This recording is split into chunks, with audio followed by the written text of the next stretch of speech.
Belice reúne elementos que no suelen coincidir en un mismo lugar. Tiene una superficie modesta, pero una variedad notable de entornos. La línea costera combina cayos y arrecifes con zonas portuarias activas. En el interior, hay regiones dedicadas al cultivo intensivo y áreas con baja densidad poblacional que funcionan como núcleos pesqueros. Esta configuración permite que diversas actividades económicas se desarrollen de forma simultánea, sin depender exclusivamente de una sola fuente.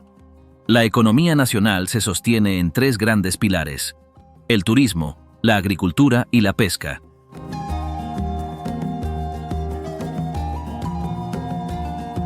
Cada uno de estos sectores mueve empleo, exportaciones y recursos, y tiene su propia distribución geográfica. Las zonas más visitadas no son las mismas donde se cultiva, y los puertos con mayor movimiento pesquero no coinciden con los ejes turísticos. La vida comercial y los centros urbanos actúan como zonas de acopio, redistribución y consumo. El resultado es una economía silenciosa, estable, con múltiples focos de actividad. ¿Cómo se organizan y funcionan realmente estos tres pilares económicos en el territorio beliceño? Bienvenidos a Mundare. Comencemos.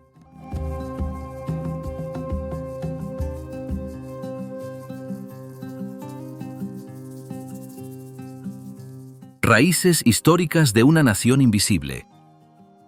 Durante varios siglos antes de cualquier contacto extranjero, las tierras que hoy forman Belice estuvieron habitadas por sociedades altamente desarrolladas.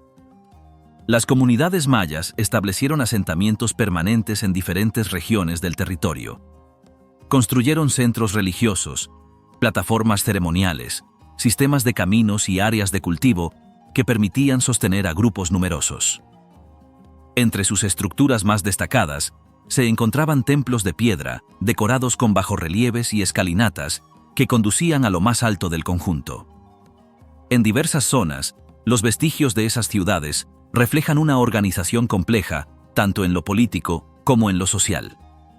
La escritura jeroglífica, el uso del calendario y las observaciones astronómicas formaban parte de su vida cotidiana.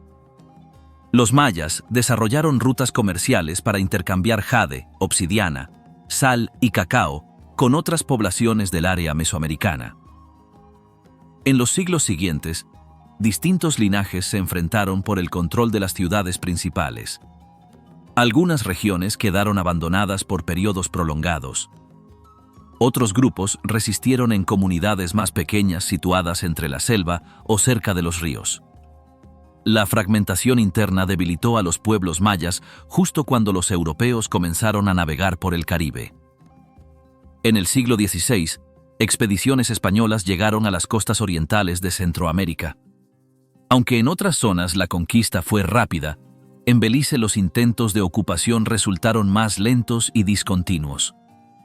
Las condiciones del terreno, las enfermedades tropicales y la resistencia de los grupos indígenas dificultaron cualquier dominio efectivo durante décadas. Los colonizadores españoles realizaron campañas militares con soldados y aliados provenientes de otras regiones. Fundaron misiones religiosas para intentar evangelizar a los mayas sobrevivientes. También organizaron encomiendas para explotar recursos naturales y establecer rutas de extracción. A pesar de esos esfuerzos, la ocupación no se consolidó. En cambio, durante el siglo XVII comenzaron a instalarse en la zona grupos de buscadores de madera provenientes de las colonias inglesas del Caribe. Estos hombres, conocidos como baymen, se dedicaban a recolectar palo de tinte, una madera valiosa para producir colorantes. Se establecieron en asentamientos informales a lo largo de ríos navegables y zonas costeras protegidas. La corona española consideró ilegales esas actividades y organizó campañas para expulsarlos, pero los baymen resistieron con apoyo ocasional de buques británicos. En varios momentos, los enfrentamientos armados obligaron a evacuar temporalmente los campamentos madereros, aunque pronto regresaban cuando pasaba el peligro. Con el tiempo, la demanda europea por maderas preciosas convirtió a Belice en un punto estratégico. La tala de caoba se volvió una actividad central, y los campamentos se transformaron en comunidades permanentes. Para sostener ese modelo económico, los británicos introdujeron personas africanas traídas como esclavas. Estas fueron forzadas a trabajar en la recolección, transporte y procesamiento de madera en condiciones extremadamente duras. El clima húmedo, las enfermedades y la violencia cotidiana marcaron la vida de quienes eran obligados a servir sin ningún derecho. Las relaciones sociales durante ese periodo se estructuraron sobre jerarquías rígidas. Los beymen controlaban el acceso a la tierra, los instrumentos de trabajo y los canales de comercio. En contraste, las personas esclavizadas eran tratadas como propiedad y sujetas a castigos físicos por parte de sus amos. Las sublevaciones o intentos de escape eran duramente reprimidos. Sin embargo, en distintos momentos hubo fugas organizadas, formación de comunidades independientes en zonas remotas y otras formas de resistencia silenciosa. Algunas familias esclavizadas lograron conservar prácticas culturales, modos de alimentación y formas de organización heredadas de sus ancestros africanos. En el siglo XIX, la presión internacional contra la esclavitud obligó a modificar el sistema. A partir de decretos británicos, se declaró la abolición formal del régimen esclavista. Aún así, las condiciones sociales y económicas no cambiaron de inmediato. La mayoría de los antiguos esclavos continuaron viviendo en pobreza, sin acceso a tierras propias ni oportunidades laborales estables. El poder siguió concentrado en pocas manos, mientras que las instituciones coloniales controlaban la justicia, la recaudación y la educación.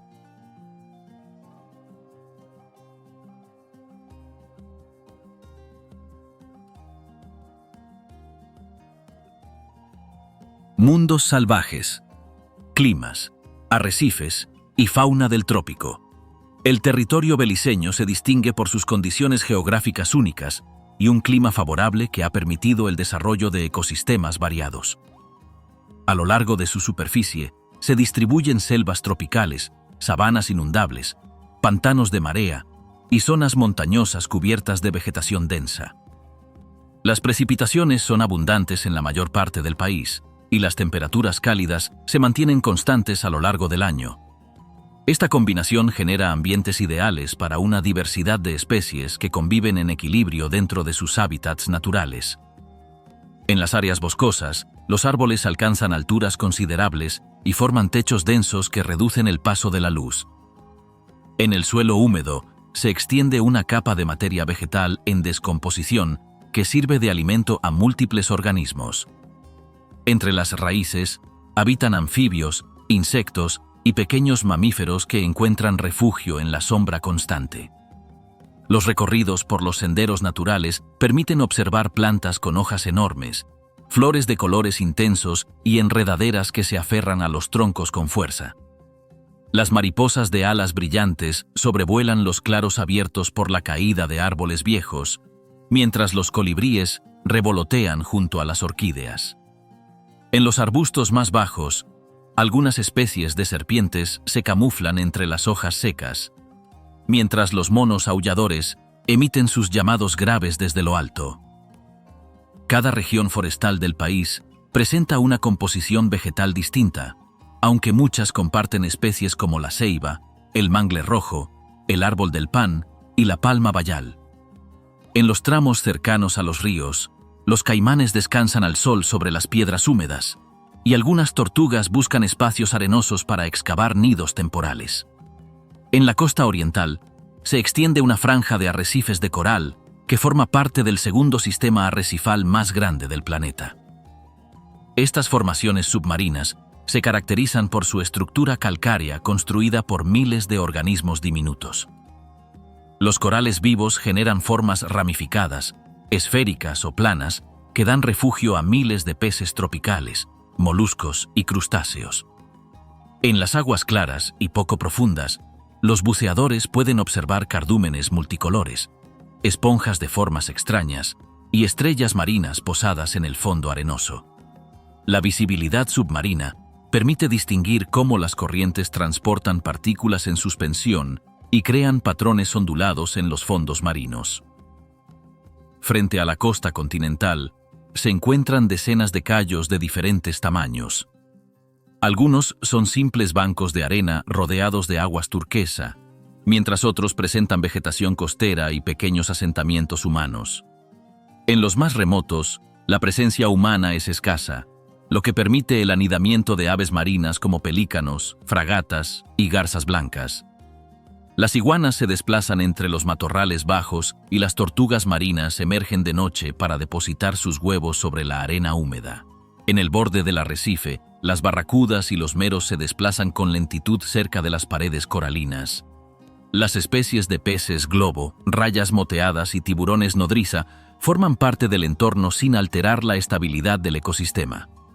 Las selvas interiores ofrecen hábitats ideales para mamíferos más grandes. El jaguar, el ocelote y el puma comparten territorios en donde pueden acechar a sus presas desde la espesura. Aunque su presencia suele ser difícil de confirmar, sus huellas y marcas sobre los árboles son señales claras de su actividad nocturna. Los tapires se alimentan de hojas tiernas cerca de los cuerpos de agua, mientras los pecaríes se desplazan en pequeños grupos a través de los senderos naturales. Algunas especies de murciélagos frugívoros descansan bajo troncos huecos y cumplen una función clave en la dispersión de semillas. En los días nublados, los coatíes buscan alimento entre los arbustos, utilizando su hocico alargado para remover la hojarasca. Los ríos que atraviesan el país forman corredores naturales que conectan distintos ecosistemas. En sus márgenes crecen especies de árboles resistentes a la humedad, como el mangle blanco y el sauce tropical. Durante la temporada lluviosa, los cauces aumentan su caudal y arrastran sedimentos hacia las zonas bajas. En sus aguas nadan peces de río, como el sábalo y el guapote, mientras las garzas esperan inmóviles en los bordes fangosos.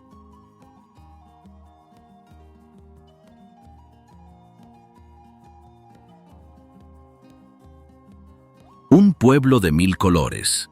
En el territorio beliceño conviven múltiples comunidades que representan una mezcla cultural poco común en la región. Las personas que habitan el país pertenecen a distintos grupos étnicos, cada uno con sus propias tradiciones, lenguas y formas de vida. Esta variedad se manifiesta en las calles, en las escuelas y en los encuentros cotidianos entre vecinos. Las relaciones sociales se construyen sobre una base de respeto mutuo, aun cuando las diferencias culturales son evidentes. La diversidad se percibe como parte integral de la identidad nacional y no como un obstáculo para la convivencia diaria. Las autoridades reconocen oficialmente esta mezcla, y las políticas públicas han buscado adaptarse a las características específicas de cada comunidad. Uno de los grupos más numerosos es el de los mestizos, quienes descienden de la unión entre europeos e indígenas y se encuentran en muchas zonas del país. Su presencia es notoria en áreas urbanas y rurales, y su idioma principal es el español, aunque muchos manejan también el criollo local. Su estilo de vida combina elementos tradicionales con prácticas modernas y mantienen vínculos familiares extensos. En paralelo, los criollos beliceños también representan una parte significativa de la población. Este grupo tiene raíces africanas y europeas, y su idioma cotidiano es el criol, una lengua basada en el inglés con estructuras propias. El criol se habla en los hogares, en el comercio y en los medios de comunicación, y cumple una función integradora dentro del país. Los mayas actuales se dividen principalmente en 3 subgrupos: los mopán, los yucatecos y los quechíes. Viven en pequeñas comunidades, muchas de ellas ubicadas en el sur del país. Mantienen sus idiomas y algunas de sus costumbres tradicionales, aunque también participan activamente en la vida contemporánea. La educación, la salud y la participación política han permitido una mayor integración de estas comunidades sin que pierdan su identidad. El idioma maya se utiliza en contextos familiares y ceremoniales, mientras que el criollo y el inglés se emplean para comunicarse fuera de sus círculos inmediatos. El grupo garífuna, con orígenes africanos e indígenas caribeños, habita principalmente la costa sur del país. Su lengua es el garífuna, aunque muchos dominan el criol y el inglés. La música, la danza y ciertas formas de expresión oral siguen teniendo un papel importante en su vida diaria. Celebran festividades propias y sus estructuras comunitarias tienen características particulares. Varios pueblos costeros conservan rasgos distintivos de esta comunidad, tanto en la arquitectura como en la organización social. La población menonita también forma parte del panorama étnico del país. Son descendientes de comunidades religiosas europeas que migraron desde América del Norte. Viven en zonas rurales organizadas en asentamientos independientes y se dedican a la agricultura, la ganadería y la carpintería. Hablan principalmente un dialecto del alemán llamado Plattdeutsch, aunque algunos manejan el inglés o el español en situaciones comerciales. Tienen una forma de vida austera, con normas internas estrictas y valores comunitarios sólidos. Aunque su interacción con otros grupos es limitada, su aporte a la economía agrícola es reconocido en todo el país. Además de los grupos mencionados, en el país viven personas de origen chino, indio, libanés y otros antecedentes asiáticos o europeos. Muchos de ellos llegaron por razones comerciales o laborales y se establecieron en las zonas urbanas. Sus hijos, nacidos en territorio nacional, han crecido inmersos en un ambiente multicultural, adoptando lenguas locales sin dejar de lado sus raíces familiares. Algunos han abierto comercios, participado en la educación privada o en el sector profesional. Las comunidades más pequeñas tienden a agruparse en torno a instituciones religiosas, clubes o asociaciones culturales. En cuanto a las religiones, el país refleja una mezcla de creencias que varían según el grupo étnico y el contexto regional. El cristianismo tiene una presencia fuerte, en formas como el catolicismo romano, el protestantismo evangélico y otras denominaciones. Existen iglesias de distintos tamaños en todos los municipios y pueblos. En ciertas zonas, los rituales religiosos se combinan con tradiciones locales que refuerzan los vínculos comunitarios. La religión tiene un papel central en los eventos familiares, los actos públicos y en la educación de muchas instituciones privadas.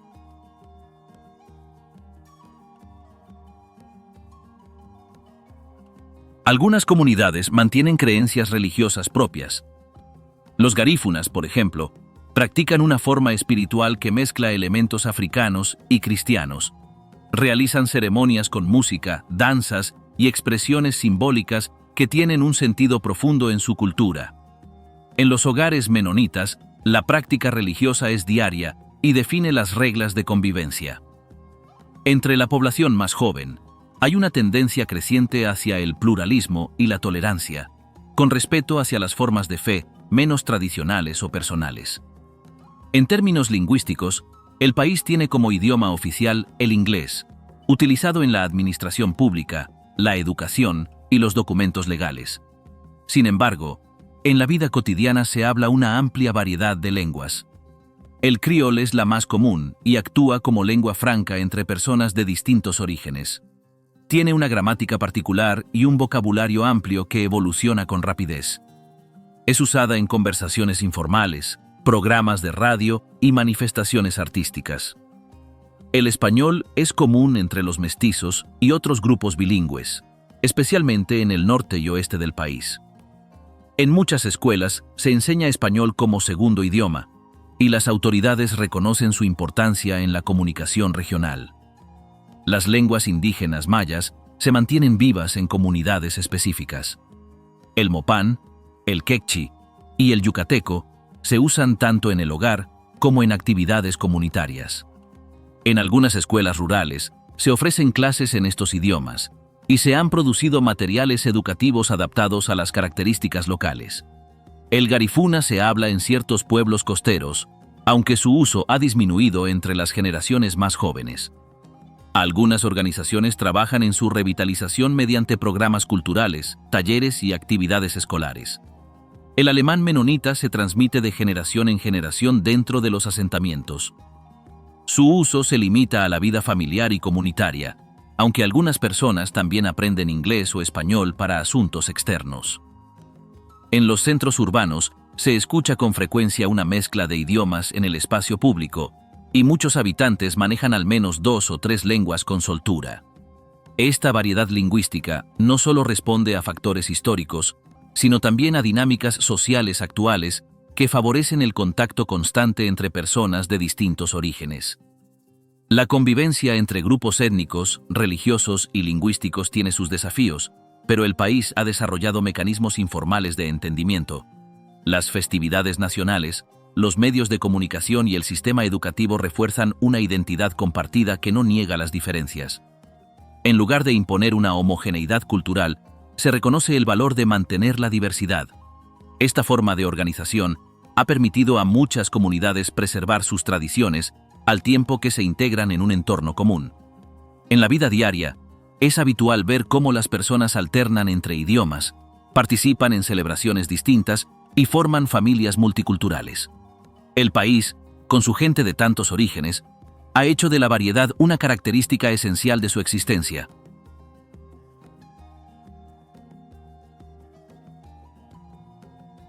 Así se vive hoy en el corazón del Caribe. En el país se puede llevar un estilo de vida relajado, sin las presiones de los grandes centros urbanos. Quienes deciden establecerse allí encuentran un entorno donde las rutinas diarias transcurren con menos exigencias. En las ciudades y pueblos, muchas personas hacen sus compras en mercados locales, visitan oficinas públicas a pie o en bicicleta y dedican tiempo a charlar con vecinos o conocidos sin que el reloj imponga urgencias. La mayoría de las tiendas abren desde temprano y cierran al final de la tarde, lo que da lugar a jornadas organizadas alrededor de la luz del día. En las zonas costeras, el ritmo es aún más pausado, y la presencia del mar influye en la forma en que transcurren los días. Existen varias alternativas para quienes desean trasladarse de forma permanente. Las personas interesadas pueden optar por distintas formas de residencia, según sus objetivos. Algunas llegan con planes de retiro, otras buscan comenzar un pequeño negocio, mientras que ciertas familias se mudan para criar a sus hijos en un ambiente tranquilo. Las regulaciones para vivir allí de manera legal no son excesivamente complejas. Existen mecanismos como la residencia permanente, los visados especiales o el programa para jubilados, cada uno con requisitos definidos. Muchas personas inician su estancia como turistas y luego realizan los trámites correspondientes para establecerse de forma prolongada. El sistema de salud es uno de los aspectos que los nuevos residentes suelen considerar. En las ciudades más grandes, hay hospitales públicos y clínicas privadas con atención general y algunos servicios especializados. En pueblos pequeños, las opciones son más limitadas, pero se pueden encontrar centros básicos. Algunas personas optan por contratar seguros médicos que cubran atención dentro y fuera del país. La atención dental es accesible y suele ser más económica que en otros lugares. La mayoría de los médicos habla inglés, y en algunas clínicas hay personal capacitado en otros idiomas. La estructura sanitaria se adapta a las posibilidades del país, sin alcanzar niveles tecnológicos avanzados, pero con una atención directa y funcional. En cuanto a la vivienda, hay opciones variadas según la región, el presupuesto y las preferencias personales. Algunas personas eligen casas frente al mar, mientras que otras prefieren comunidades en el interior, rodeadas de vegetación o cerca de pequeños centros urbanos. Las construcciones pueden ser de concreto, madera o una combinación de materiales, y el mantenimiento depende del clima de cada zona. Se pueden alquilar casas amuebladas, adquirir propiedades ya construidas o desarrollar proyectos nuevos. Existen vecindarios donde se concentra población extranjera, así como zonas mixtas con residentes locales y foráneos. La conexión a servicios como agua, electricidad e Internet es estable en las principales ciudades, aunque en áreas rurales puede haber ciertas limitaciones. El transporte diario se organiza en función de la ubicación. En la capital y otras ciudades grandes hay taxis, autobuses y vehículos particulares. En los pueblos, es común moverse caminando, en bicicleta o en motocicleta. Algunas personas importan sus propios automóviles, mientras que otras compran modelos usados o nuevos dentro del país. Las carreteras principales conectan las regiones más importantes, y existen caminos secundarios hacia comunidades apartadas. El transporte marítimo es relevante en las islas y zonas costeras. donde se utilizan lanchas y ferries para desplazarse entre puntos cercanos. La red de aeropuertos permite vuelos internos, lo que facilita los traslados entre el continente y los cayos. La seguridad personal es un tema que genera interés entre quienes consideran mudarse. En general, las comunidades pequeñas tienen bajos niveles de incidentes, mientras que en ciertos sectores urbanos puede haber situaciones de riesgo. Los residentes suelen tomar medidas básicas como asegurar sus viviendas, evitar circular por zonas desconocidas a altas horas y mantener discreción con objetos de valor. Las autoridades locales y las comunidades organizadas trabajan en la prevención y en la solución de conflictos. El ambiente general es de convivencia pacífica, y muchas personas afirman sentirse tranquilas en su día a día. En lo cotidiano, el acceso a productos básicos está garantizado. Los mercados ofrecen frutas, verduras, carnes, pescados y otros alimentos frescos. También hay supermercados con productos importados, aunque estos suelen tener precios más altos. Las tiendas pequeñas venden artículos de uso diario, y en las ciudades hay centros comerciales con ropa, tecnología y electrodomésticos. La moneda local es estable, y se aceptan dólares estadounidenses en la mayoría de los comercios. Los pagos se realizan en efectivo, con tarjetas o mediante transferencias.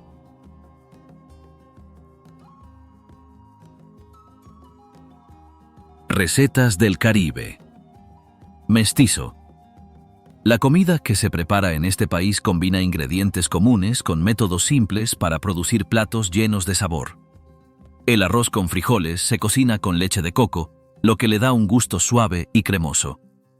Esta mezcla suele acompañarse con pollo al horno, carne guisada o pescado frito.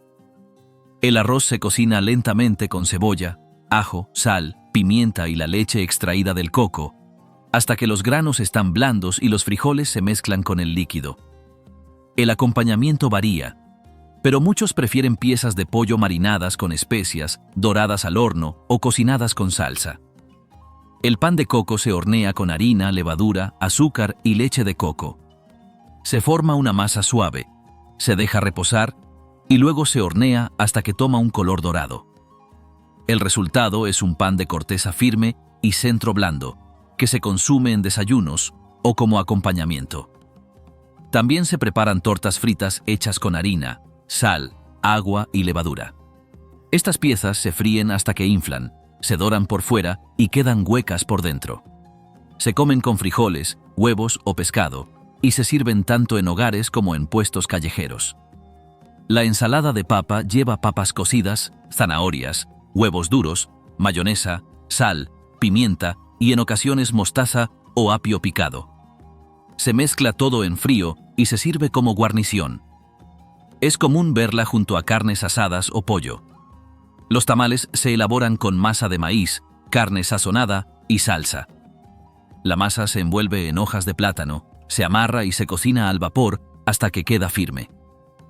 Algunos incluyen pollo, otros cerdo, y en ciertos casos se les añade chile o vegetales. Las empanadas se hacen con masa de maíz o harina, se rellenan con frijoles refritos o pescado desmenuzado, se doblan y se fríen hasta que quedan crujientes. Se sirven calientes, con salsa de tomate o chile. Otro plato habitual es el escabeche, preparado con pollo cocido en un caldo de cebolla, ajo, orégano, chile dulce y vinagre. Se sirve con pan o tortillas y su sabor es fuerte, ácido y aromático. El caldo se cuece hasta que las cebollas quedan blandas y el vinagre se mezcla con los condimentos. Las tortillas son parte fundamental de la comida diaria. Se preparan con masa de maíz o harina, se aplanan a mano y se cocinan en planchas calientes. Se usan para acompañar todo tipo de platos o para envolver carnes, frijoles o vegetales. En muchas casas se hacen frescas cada día y su sabor depende del tipo de maíz usado y de la forma de cocción. También hay versiones gruesas llamadas fry jacks, que se fríen hasta inflarse y se comen con miel, frijoles o queso. Uno de los platos que más representa la zona es el estofado de res. Se cocina carne en trozos con papas, zanahorias, tomate, cebolla y ajo. Se agrega agua o caldo y se deja hervir hasta que la carne queda blanda y los vegetales se integran. Este plato se sirve con arroz blanco o pan. En ciertas regiones se agrega recado rojo, una pasta hecha con achiote, especias y vinagre que da color y sabor intensos. El pescado frito se sazona con sal, pimienta, jugo de limón y en ocasiones ajo o hierbas. Se fríe en aceite caliente hasta que la piel queda dorada y crujiente. Se acompaña con arroz, ensalada o plátano frito. El marisco, como camarón o caracol, se cocina en sopas o se sirve con arroz. Una preparación común es el caldo de caracol, donde se cuece este molusco con yuca, coco, especias y vegetales. El resultado es un plato espeso, con aroma fuerte y gusto marino. Las sopas incluyen ingredientes como carne, pescado, vegetales, arroz y especias. Una variante es el relleno negro, una mezcla espesa hecha con recado negro, carne molida, huevos cocidos y caldo. Se sirve caliente con arroz o tortillas. Otra es el caldo de res, cocido con huesos, verduras, cilantro y chile. Estas sopas se toman como plato principal y muchas veces se acompañan con pan tostado o jugos naturales. Los postres también forman parte del repertorio culinario. Se prepara pudín de pan con sobras de pan viejo, leche, azúcar, canela y pasas. La mezcla se hornea hasta dorarse y se sirve fría o caliente. Otro postre habitual es el pastel de plátano, hecho con plátanos maduros, harina, huevos y mantequilla. Se cocina en moldes rectangulares y tiene una textura húmeda. También hay dulces de coco, hechos con ralladura de coco, azúcar, vainilla y leche. La mezcla se cocina a fuego lento hasta espesar, se deja enfriar y se corta en cuadros. Las bebidas tradicionales incluyen jugos de frutas como tamarindo, piña, sandía o papaya. Se preparan con agua y azúcar y se sirven fríos. También se consume el seaweed shake, hecho con algas marinas, leche, canela y nuez moscada. Esta bebida espesa tiene una textura cremosa y se toma como merienda o desayuno. Otras opciones incluyen refrescos naturales y, en algunos casos, licor local elaborado con frutas fermentadas.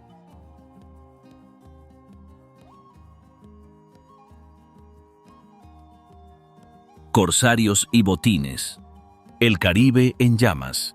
Durante el siglo XVII, diversas embarcaciones no autorizadas comenzaron a frecuentar la costa occidental del Caribe. A lo largo del litoral beliceño, múltiples grupos no adscritos a ninguna autoridad formal utilizaban cayos y ríos como puntos de descanso, reabastecimiento o refugio ante tormentas y persecuciones. Aunque oficialmente se trataba de operaciones ilegales, algunas potencias europeas preferían ignorarlas o incluso alentarlas discretamente, siempre que los objetivos estuvieran alineados con sus intereses coloniales. Una parte considerable de quienes llegaban a las zonas costeras no venía atraída por los productos de exportación ni por la agricultura. En lugar de ello, se dedicaban a interceptar navíos, apropiarse de mercancías o asaltar asentamientos poco protegidos. A estos individuos se les conocía comúnmente como bucaneros, filibusteros o corsarios, dependiendo del tipo de embarcación, afiliación política o modalidad operativa. Algunos disponían de cartas de corso expedidas por reyes o gobernadores, lo que les confería una apariencia de legitimidad para atacar barcos enemigos. Otros actuaban sin ningún respaldo, buscando únicamente beneficio propio.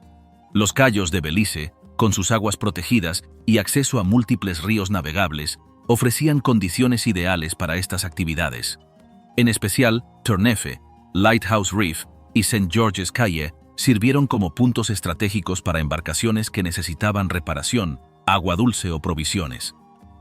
En ocasiones, algunas de estas tripulaciones desembarcaban temporalmente y levantaban estructuras rudimentarias de madera o palma para almacenar pólvora, sal o alimentos. También era común que hicieran trueques con grupos locales que, a cambio de herramientas o tejidos, ofrecían carne, maíz o frutas tropicales. Aunque no todos los individuos involucrados eran británicos, un número creciente de ellos respondía a intereses de esa corona. Cuando los conflictos entre Inglaterra y España se intensificaron, Los corsarios que operaban desde Belice empezaron a actuar con mayor libertad. Asaltaban galeras, interceptaban cargamentos de metales preciosos y, en algunos casos, capturaban a miembros de tripulación para pedir rescate. Esto generó múltiples reclamos por parte de las autoridades españolas, que consideraban estos actos como ataques directos contra su soberanía territorial. Dos ciudades, dos caminos. Contrastes urbanos en Belice. Durante las últimas décadas, muchos visitantes y residentes potenciales han comparado Belmopán con la antigua capital, Belize City, al momento de tomar decisiones sobre mudanzas, inversiones o jubilación. Belmopán fue concebida como una ciudad planificada, en respuesta directa a la devastación causada por un huracán que afectó gravemente a Belize City en la década de los 60. Su ubicación en el interior ofrece ventajas geográficas significativas, entre ellas, menor exposición a tormentas y una sensación de seguridad reforzada. En contraste, Belize City sigue siendo el principal centro comercial del país, con más actividad financiera, un puerto de mayor movimiento y conexiones marítimas importantes. La diferencia en infraestructura es notable. Belmopán cuenta con un diseño urbano más organizado, avenidas más anchas, menos congestión vehicular y una disposición más lógica de los edificios administrativos. Muchas oficinas gubernamentales, embajadas y agencias estatales están ubicadas allí. Las calles suelen estar limpias y los barrios residenciales tienen una atmósfera tranquila. Belize City, por otro lado, refleja un crecimiento menos planificado, con calles estrechas, zonas de tráfico denso y estructuras más antiguas. La presencia de casas de madera sobre pilotes, mercados tradicionales y edificios coloniales aporta un ambiente más caótico, pero también más histórico y animado. En términos de seguridad, Belmopán tiende a generar mayor confianza entre sus habitantes y visitantes. Se percibe como un lugar más tranquilo, con índices delictivos menores en comparación con los sectores más conflictivos de Belize City. Aunque ninguna ciudad está exenta de riesgos, los informes de robos y violencia son más frecuentes en áreas específicas de la antigua capital. La sensación de comunidad en Belmopán suele ser más fuerte, con menor presencia de pandillas y un ambiente más familiar. La vida cotidiana en ambas ciudades tiene ritmos muy distintos. En Belmopán, el día comienza temprano, con empleados públicos, estudiantes y trabajadores organizando sus rutinas en función de los horarios de oficina. Los comercios suelen cerrar al final de la tarde, y por la noche, la ciudad permanece en calma. Belize City, en cambio, ofrece una actividad más constante. Las zonas comerciales, restaurantes y servicios tienen horarios más extensos y la vida nocturna es más activa. Esta diferencia hace que algunos prefieran la tranquilidad del interior, mientras que otros optan por el dinamismo del litoral.